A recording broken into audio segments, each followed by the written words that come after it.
कालिदास कहता है, कृतम न मन्ने, जो कुछ मैं कर लेता हूं अपने मुंह अपनी डींग नहीं हाँकता। कालिदास ने एक ग्रंथ लिखा रघुवंश। उस रघुवंश के अंदर राजा राम के वंशजों का वर्णन किया और महाराजा राम के एक वंशज हुए हैं दिलीप। राजा दिलीप जो हुए बड़े प्रतापी और विशेष व्यक्ति थे। दिलीप का जब प्रसंग वहां रघुवंश में आता है, रघुवंश में जब दिलीप का प्रसंग आया तो कालिदास ने दिलीप की प्रशंसा की और प्रशंसा करते हुए कालिदास लिखता है, ज्ञाने मौनम क्षमा शक्तौ त्यागे श्लाघा विपर्यय। पहली पंक्ति है, दूसरी पंक्ति नहीं बोल रहा। ज्ञाने मौनम कह रहे हैं कि ये राजा दिलीप ज्ञानी बहुत है, जानकार बहुत है, लेकिन ये मौन रहता है, चुप रहता है, बहुत बड़ी विशेषता होती है। और हम कितने थोड़ी सी जानकारी मिलते ही हमसे रोका ही नहीं जाता, दूसरे को जबरदस्ती ठूसना चाहते हैं, दूसरे के लिए चिपट जाएंगे जबरदस्ती बताने के लिए, सुनाने के लिए। राजा दिलीप कितना बड़ा ज्ञानी रहा है, लेकिन मौन रहता है, ये बहुत बड़ा गुण है। हमारे यहाँ क्या हुआ, सुबह भी मैं बोल रहा था आपके हवन में इतने ज्ञानी बैठे हुए रहते हैं कि यजमान के ऊपर एक साथ धावा बोलेंगे चारों ओर से। यजमान जब वो जल सेचन करने लगेगा तो लोटा उठाने से पहले चारों ओर से धावा बोल देंगे, इधर से नहीं, इधर से करना, इधर से करना। वो बेचारा पजल हो जाता, करूं तो क्या करूंगा। अरे तुमने एक व्यक्ति को अधिकार सौंपा है, उसको ही बोलने दो। लेकिन ज्ञानी इतने हैं कि रोक ही नहीं पाते अपने आप को। ज्ञाने मौनम। और एक लोकोक्ति बनी, लोक की कौन सी लोकोक्ति बनी, अध जल गगरी आधे अधूरे तो छलकेंगे। हम ऐसे हो गए कि थोड़ा मोड़ा जानते ही इतना छलकते हैं कि अपने अंदर रख ही नहीं पाते, दूसरे को जबरदस्ती थोपना शुरू कर देते हैं। वो कालिदास कहता है, कृतम न मन्ने। यहां राजा दिलीप का दूसरा गुण और लिखा, क्षमा शक्तौ। दिलीप के अंदर ताकत बहुत है, लेकिन दिलीप के अंदर सामर्थ्य ये है कि वो क्षमा करना भी जानता है। क्षमा किसकी शोभती है, कमजोर व्यक्ति की या बलवान व्यक्ति की? बलवान व्यक्ति की क्षमा होती है, कमजोर व्यक्ति की क्या क्षमा, वो तो असमर्थ है। असमर्थ व्यक्ति की क्षमा शोभा नहीं पाती। अंतिम जो बात हम कहना चाहते थे वो कही, त्यागे श्लाघा विपर्यय। ये राजा दिलीप त्यागी बहुत है, दानी बहुत है, सेवक बहुत है, लेकिन श्लाघा विपर्यय। ये राजा दिलीप कभी अपनी प्रशंसा नहीं चाहता और ये राजा दिलीप कभी अपने मुंह अपनी प्रशंसा नहीं करता। पता लगा कि जो अपनी स्वयं डींगे हाँकता रहता है, मूर्खता का एक लक्षण है। हाँ, कई बार दूसरे को प्रेरणा देने के लिए बोल दिया जाता है। जो अनजान है, जो नहीं जानता, उनको प्रेरणा के लिए बताया जाता है, बताया जा सकता है। लेकिन वैसे ही अपने आत्म तुष्टि के लिए अपनी बड़ाई करना कालिदास की दृष्टि में मूर्खता का लक्षण। और कहता है कि राजा भोज, तुमने मुझे मूर्ख कहा है तो सुनो, द्वाभ्याम तृतीयो न भवामि राजन। भोज, जहां दो लोग बातचीत करते हो तो वहां मैं तीसरा बन करके नहीं बैठता हूं। पता लगा कि मूर्ख का लक्षण ये कि कोई अलग से दो लोग बातचीत कर रहे हों और तीसरे बन करके उनके बीच में टांग अड़ाने लग जाए। ये समझदारी या नादानी हो जाती है। या तो उनसे पूछ करके या आज्ञा अनुसार वो एक व्यवस्था हो, लेकिन वैसे ही तीसरा बनना चाहता है तो मूर्ख का लक्षण। राजा भोज को याद आया कि रानी अपनी सहेली से बातचीत कर रही थी और मैं तीसरा बनना चाह रहा था। रानी ने मुझे इसलिए मूर्ख कहा है। सज्जनों माताओं, मूर्ख का लक्षण, ये लक्षण मूर्ख के हैं और इनको छोड़ देंगे तो क्या होंगे? ज्ञानी, समझदार होंगे। और समझदार व्यक्ति को आर्य कहा है। पहला लक्षण ज्ञानी। दूसरा लक्षण आर्य का कहा है तुष्ट। तुष्ट का अर्थ होता है संतोषी व्यक्ति को आर्य कहते हैं। असंतोषी व्यक्ति को आर्य नहीं कहा जाता। और सज्जनों माताओं, बड़े बड़े असंतोषी लोग भी अपना टैग लगा लिया है आर्य का, उनकी भरपाई नहीं हो पाई।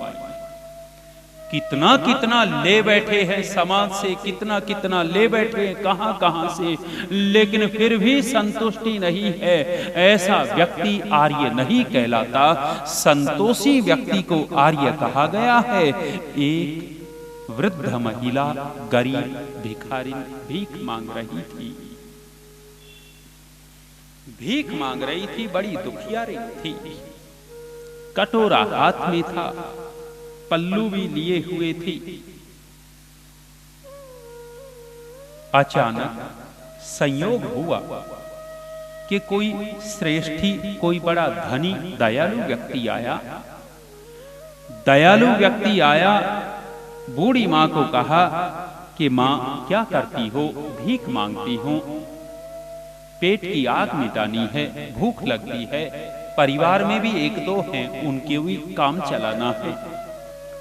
उस दयालु श्रेष्ठी व्यक्ति ने कहा कि मां, यदि मैं तेरे को एक सोने का सिक्का दे दूं तो?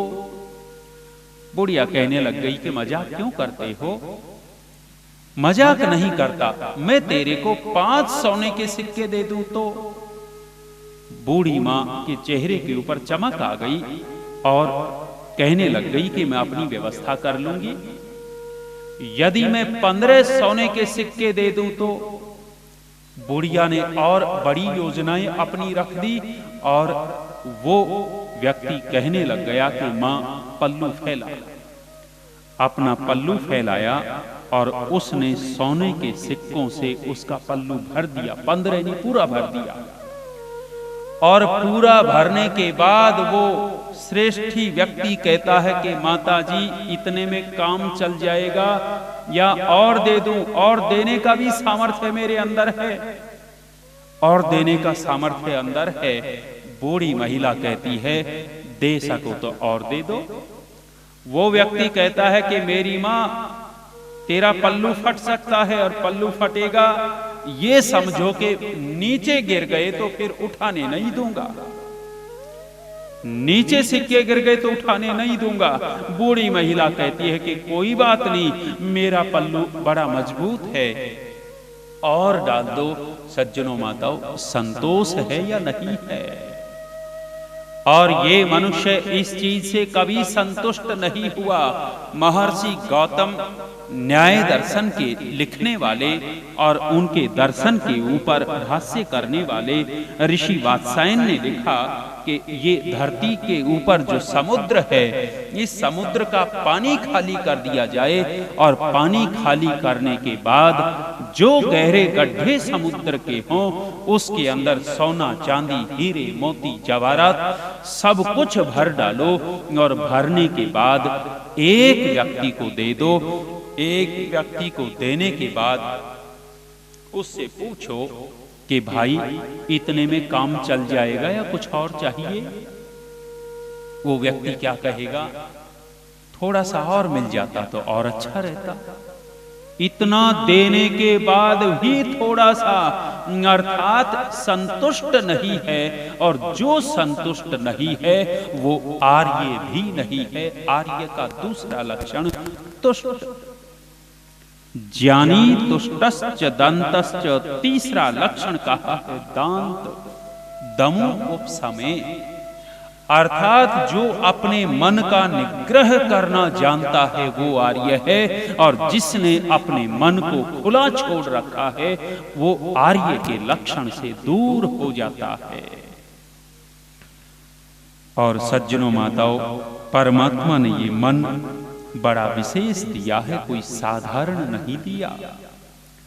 इस मन के अंदर वो सामर्थ्य परमात्मा ने रखा है कि जिस व्यक्ति ने इस मन को पढ़ लिया है, जिस व्यक्ति ने अपने मन को ठीक कर लिया है, सारी की सारी उपलब्धियां उस व्यक्ति के पास होती हैं। और जो व्यक्ति अपने मन का नियंत्रण करना नहीं जानता, उस व्यक्ति के पास जो विशेषताएं होती है, वो विशेषताएं भी खिसकती चली जाएंगी, वो विशेषताएं भी धीरे धीरे उससे दूर होती चली जाएंगी। कब?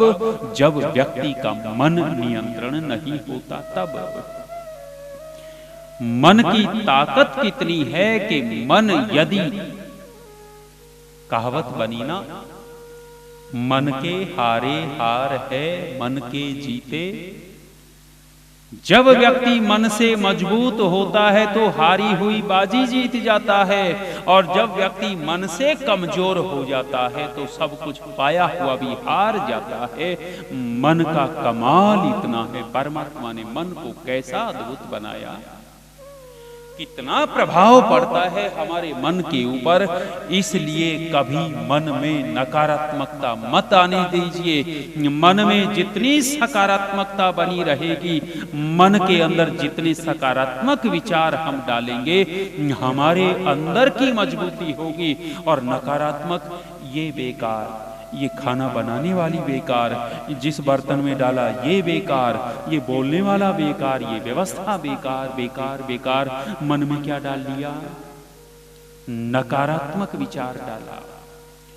और किसी भी चीज में, किसी भी व्यक्ति में हमने विशेषताएं देखनी शुरू की, गुण देखने शुरू किए, तो हम क्या डाल रहे हैं? मन में सकारात्मकता डाल रहे हैं। मन का बड़ा प्रभाव हमारे शरीर और हमारे दिमाग के ऊपर पड़ता है। कितना प्रभाव पड़ता है? एक किसान अपने घर से निकला, झोंपड़ी जैसा घर था, घर से निकला दरवाजे से, तो उसके माथे से कुछ टकराया तो जैसे कुछ चुभ गया। किसान ने सोचा कि तिनके बिनके हैं, कुछ चुभ गया है। दिन भर उस किसान ने खेत में काम किया, खेत में बड़े आराम से काम किया, आराम से रहा।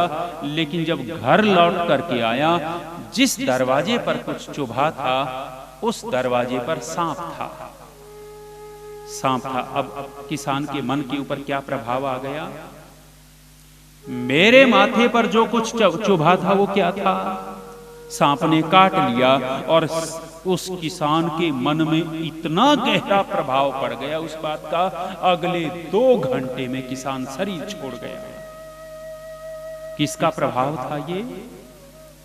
जब तक पता नहीं था, कुछ भी नहीं था, मन ठीक ठाक था, अच्छे से काम चल रहा था। लेकिन जैसे ही दिखा कि सांप था, वो जहरीला नहीं था। यदि जहरीला होता तो अब तक मर चुका होता।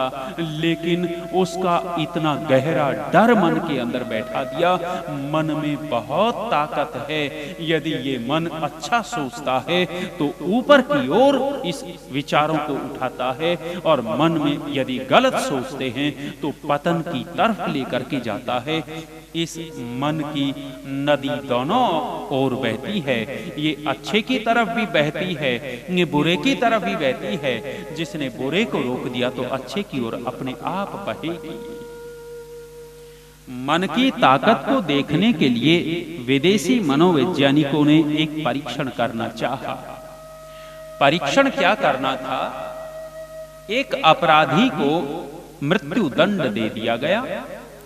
अपराधी को मृत्यु दंड दिया तो वो मनोवैज्ञानिक जेलर से मिले और कहा कि तुम्हें तो मारना है ही, हम भी अपना परीक्षण कर लेते हैं। अपना परीक्षण कर लेते हैं। तो वो मनोवैज्ञानिक, वो जो काल कोठरी में बंदी बनकर के वो अपराधी था, उसकी कोठरी के नजदीक गए, उसको न दिख रहे हों इस तरह दीवार की आड़ में रहे और बोलने लग गए कि ये जो अपराधी है, इसको कल मृत्यु दंड दिया जाएगा और इसको मारेंगे कैसे? अपराधी कान लगा करके सुनने लग गया कि मेरे ही विषय में बात चल रही है। और वो मनोवैज्ञानिक कहते हैं कि इसको कल स्टूल पर बैठाएंगे, बैठा करके इसकी पीठ में एक चाकू से चीरा लगाएंगे, नस कट जाएगी, इसका खून गरम गरम धीरे धीरे नीचे गिरेगा और 1-1.5 घंटे में वो सारा खून निकलेगा और ये मर जाएगा। इस तरह इसको मृत्यु दंड देंगे। उस अपराधी ने सुन लिया कि तेरे को ऐसे ऐसे मारा जाएगा। अगले दिन उन मनोवैज्ञानिकों ने अपराधी को लिया, ले जाकर के बेंच पर बैठाया और पीठ के ऊपर उंगली से बस हल्का सा ऐसे कर दिया, ऐसे किया और बोल पड़े कि चीरा लग गया है, खून गिरना शुरू हो गया। और वो अपराधी भी इतना मन से जुड़ गया, उसने मन में बैठा लिया कि तुझे चीरा लग गया, अब गरम गरम खून तेरा बहता जा रहा है। और उसको महसूस भी होने लग गया कि खून बह बह करके नीचे गिर रहा है। और लगभग 1.5 घंटे के बाद वो अपराधी बिना काटे पीटे प्राण छोड़ गया। मन का इतना गहरा प्रभाव पड़ता है। आप देखिएगा, बहुत हंसी खुशी का माहौल हो, नाच गान चल रहे हो, पैर टिक नहीं रहे नाचने से, और अचानक आकर के बता दिया जाए लड़के का एक्सीडेंट हो गया, हॉस्पिटल में कोमा में पड़ा है। मन के ऊपर क्या प्रभाव पड़ा? अब पैर उठेंगे या नहीं उठेंगे? ऐसा लगेगा उस मन के विचार से, मन में जो विचार लिया, मन की कमजोरी कहां आ गई? शरीर में आ गई। और वो मन की कमजोरी 2 कदम आगे नहीं बढ़ने दे रही। जो नाचने से पैर नहीं रुक रहे थे, अब 2 कदम बढ़ा नहीं पा रहे। किसका प्रभाव? एक व्यक्ति हार थक गया है, उठ नहीं पा रहा, बिस्तरे में निढाल होकर के पड़ गया है, निढाल होकर के पड़ गया। सूचना दी गई कि तुम्हारा लड़का वो कलेक्टर लग गया है, कलेक्टर लग गया। वो हारा थका हुआ व्यक्ति जो कह रहा था कि मैं गिलास पानी का नहीं ले सकता, उठ करके पता लगते ही कि कलेक्टर लग गया, कैसे दौड़ता है? किसका प्रभाव? मन के ऊपर बड़ा विशेष प्रभाव पड़ता है।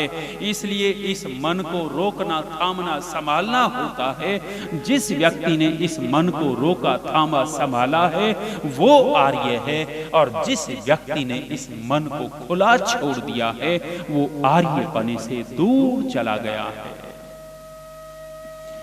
ज्ञानी तुष्टश्च दंतश्च सत्यवादी जितेंद्रियः। चौथा लक्षण आर्य का कहा सत्यवादी। झूठे व्यक्ति को आर्य नहीं कहते, सत्य बोलने वाले व्यक्ति को आर्य कहा जाता है। और हमारे यहाँ इस तरह के आर्य हुए जिन्होंने कभी झूठ नहीं बोला। विपरीत परिस्थिति में झूठ नहीं बोले वे लोग, और उनकी ईमानदारी की मिसाल बन गई थी। वो हमने पढ़ा पंडित चमुपति जी के विषय में। चमुपति रेल यात्रा करते हैं। रेल यात्रा करते हुए टीटी टिकट देखने के लिए आता है, और जब टिकट देखने आता है तो चमुपति टिकट दिखाते हैं, और टिकट देख करके टीटी जाने लगा तो चमुपति कहते हैं कि टीटी साहब जरा ठहरो। ठहर गए भैया, बताओ क्या बात है? टीटी साहब आधा टिकट और बना करके दे जाओ। किसका चाहिए? गोद में छोटा सा बच्चा था, कहा कि मेरे लड़के का टिकट चाहिए। टीटी बोलते हैं कि तुम्हारा बच्चा तो बहुत छोटा है, तुम टिकट क्यों लेना चाहते हो? चमुपति जी कहते हैं कि टीटी साहब 3 साल से 12 साल तक के बच्चे का आपके रेल विभाग में आधा टिकट लगता है, 3 साल से ऊपर और 12 साल तक। और अब मेरा बेटा 3 साल छोड़ करके 4थे साल में प्रवेश कर गया, जिसको कुछ घंटे बीते हैं, कुछ घंटे बीत गए, उन घंटों के हिसाब से 4थे साल में आ गया। टीटी साहब आधा टिकट दे दो। टीटी आंख फाड़ करके देखता है कि कैसा आदमी है। इन्होंने तो ऐसे ऐसे महापुरुष देखे थे, ऐसे ऐसे देखे कि जो अपने 8 साल के बच्चे को जबरदस्ती सिर में हाथ मार मार करके नीचे करते हैं और नीचे करके वो दिखाते हैं कि कभी कंडक्टर टिकट देने आ जाए तो ये न दिख जाए कि 8 साल का है, उसको भी सिर में हाथ मार मार करके नीचे खिसका करके उसको दिखाना चाहते हैं 3 साल का है। आधा टिकट दे दिया। आधा टिकट दिया गया तो टीटी ने पूछा था कि भाई ये तो बताओ कि तुम कौन हो। उस समय उन्होंने अपना नाम नहीं लिया था कि मैं चमुपति हूं, मैं एमए हूं और मैं ये हूं वो हूं, कुछ नहीं बोले। केवल एक उत्तर दिया था कि टीटी साहब मैं आर्य समाजी हूं, आर्य समाजी। आप देखेंगे आर्य कैसा होता था। वो चाहते तो कुछ भी बात नहीं थी, कौन सी बड़ी बात थी आधे टिकट की, लेकिन सत्यवादी आर्य सत्य बोलता है, झूठ नहीं बोलता। लेकिन पतन तो हुआ है, बहुत बड़ा पतन हुआ है। एक बड़ा सत्यवादी घर में डींग हाँक रहा। शादी हुई तो पहले दिन से ही अपनी पत्नी को कहता है तू जानती है मैं कितना सत्यवादी। पत्नी ने मन ही मन सोचा कि होगा सत्यवादी। दूसरे दिन फिर तू जानती है मैं कितना सत्यवादी। 3 दिन हो गए खोपड़ी खाते हुए, 3 दिन हो गए खोपड़ी खाते हुए मैं सत्यवादी, मैं सत्यवादी। एक दिन कोई मिलने आ गया तो कहता है कि बाहर जाकर के कह दे कि घर पे नहीं है, घर पे नहीं है। देवी जी ने कहा कि 3 दिन हो गए दिमाग चाटते हुए, सत्यवादी सत्यवादी कहाँ गया सत्यवादी पना।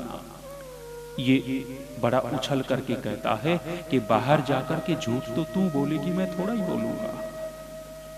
झूठ तो तुझे बोला, मैं तो सत्यवादी का सत्यवादी। बड़ा लबादा ओढ़ करके रहते हैं सत्यवादी पाने का। आर्य झूठ नहीं बोलते, सत्यवादी। अगला लक्षण कहा है जितेंद्रिय।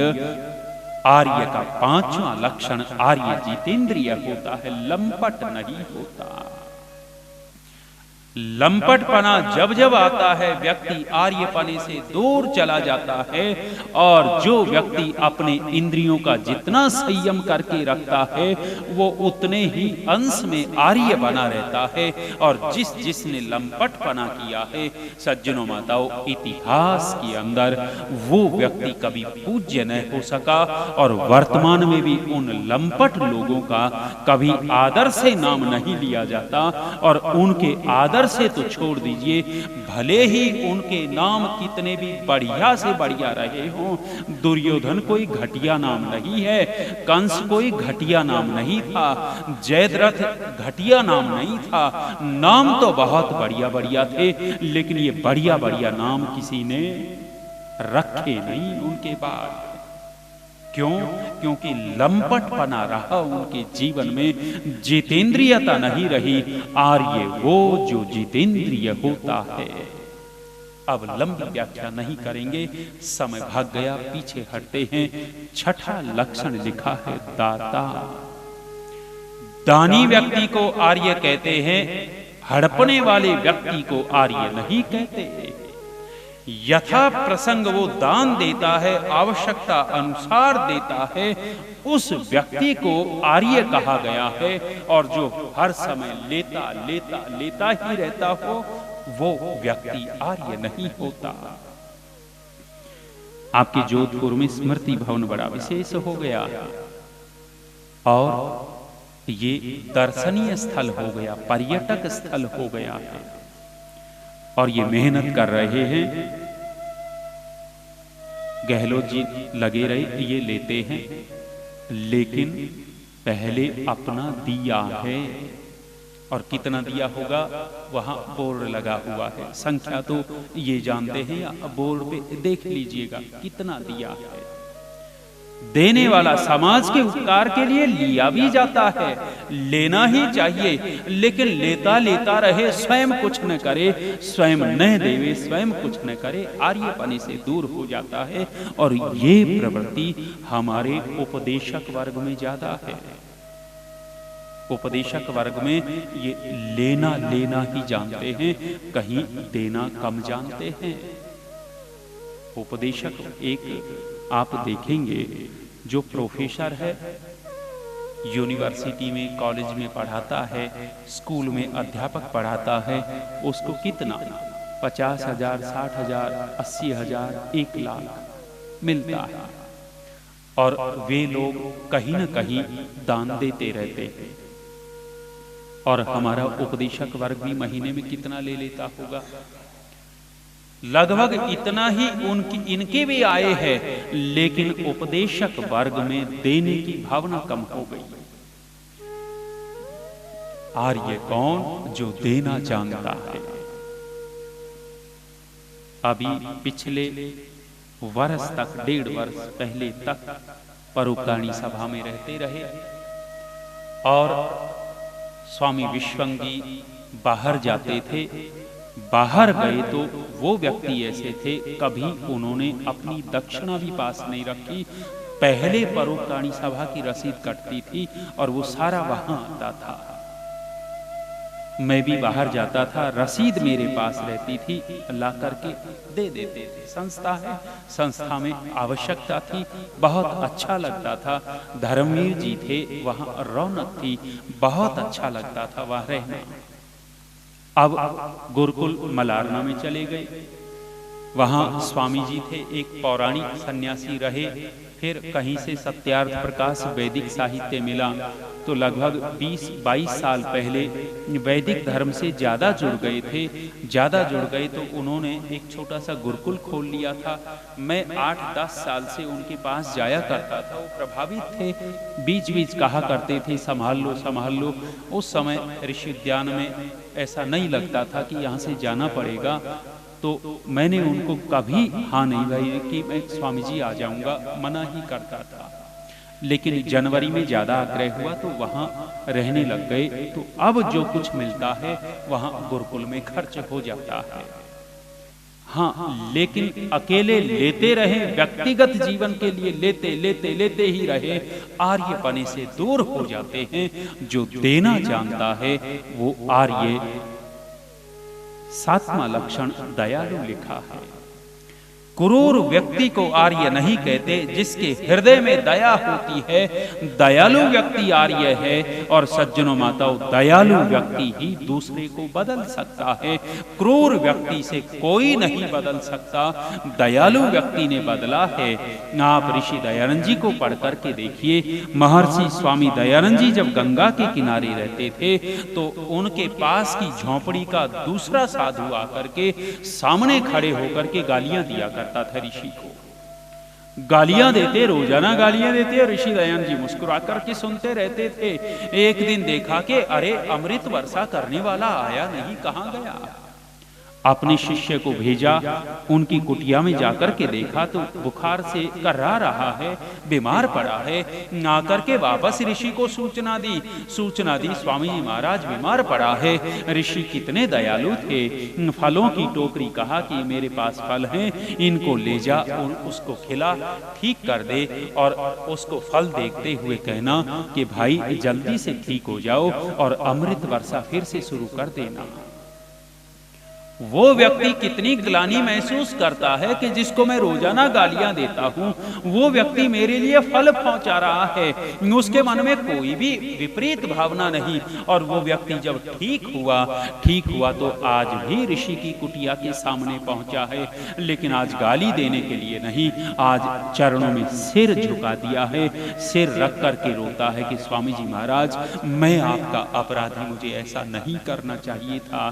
दयालु व्यक्ति दूसरे को बदल सकता है और दयालु व्यक्ति ही आर्य होता है। अंतिम लक्षण कहा है नम्रश्च, विनम्र व्यक्ति आर्य होता है, वो कठोर व्यक्ति आर्य नहीं होता। ये लक्षण आर्य के हैं। 5000 वर्ष पहले पितामह भीष्म ने ये लक्षण बताए थे और ऋषि दयानंद जी ने आर्य समाज की स्थापना की। हम भी इन लक्षणों से युक्त आर्य बने और अपने आप को संगठित करके ऋषि का आर्य समाज आगे बढ़ाएं। इन्हीं विचारों के साथ वाणी को विराम। ओम शम। धन्यवाद।